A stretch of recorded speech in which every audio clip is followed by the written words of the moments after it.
காந்த மலர் எல்லாருமே செடியில் பூத்த மலரை பார்த்துருப்பீங்க. இங்கே பார்க்குற மாதிரி ஸ்க்ரூவில் ஒரு மலர் செஞ்சு பார்க்கணும்னு ஆசையாக இருக்கா? அதுக்கு நமக்கு ஃபெரோஃப்ளூயிட் திரவம் வேணும். இந்த ஃபெரோஃப்ளூயிட் திரவத்தை பொதுவாக நாம் ஒலிபெருக்கி, மின்சார மோட்டார் இதில் அதிகமாக பயன்படுத்துவோம். இதை நீங்கள் எலக்ட்ரிக்கல்ஸ் கடையிலேருந்து வாங்கிக்கலாம். ஒரு இரும்பு ஸ்க்ரூவை எடுத்து அதோட மேல் பகுதியை ஒரு நியோடைமியம் காந்தத்துக்கு பக்கத்தில் கொண்டு போகிறப்போ அது ஒட்டிக்கும். நியோடைமியம் காந்தம் எல்லா கடைகள்லையும் கிடைக்காது. இது அறிவியல் சார்ந்த பொருள்கள் எங்கே விற்கிதோ அங்கே தான் கிடைக்கும்.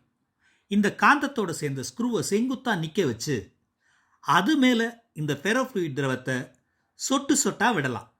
இப்போ அந்த திரவம் அந்த ஸ்க்ரூவோட வளைந்த அமைப்பு வழியாக அழகாக கீழே வரைக்கும் போகிறத நம்ம பார்க்க முடியும். ஃபெரோஃப்ளூயிடுங்கிறது இரும்பு ஆக்சைடால் ஆனது. அதனால் இது காந்தத்தோடு சேர்றப்போ அதிகமாக கவரப்பட்டு ஃபெரோஃப்ளூயிட் திரவம் ஒரு முள்ளு மாதிரியான அமைப்பை உருவாக்க ஆரம்பிக்குது.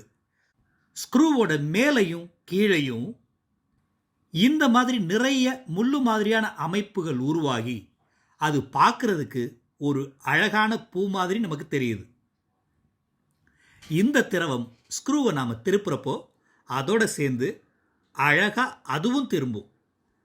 ஃபெரோ திரவங்கிறது காந்தத்தின் துருவங்களால் ஈர்க்கப்படக்கூடிய ஒரு திரவம்.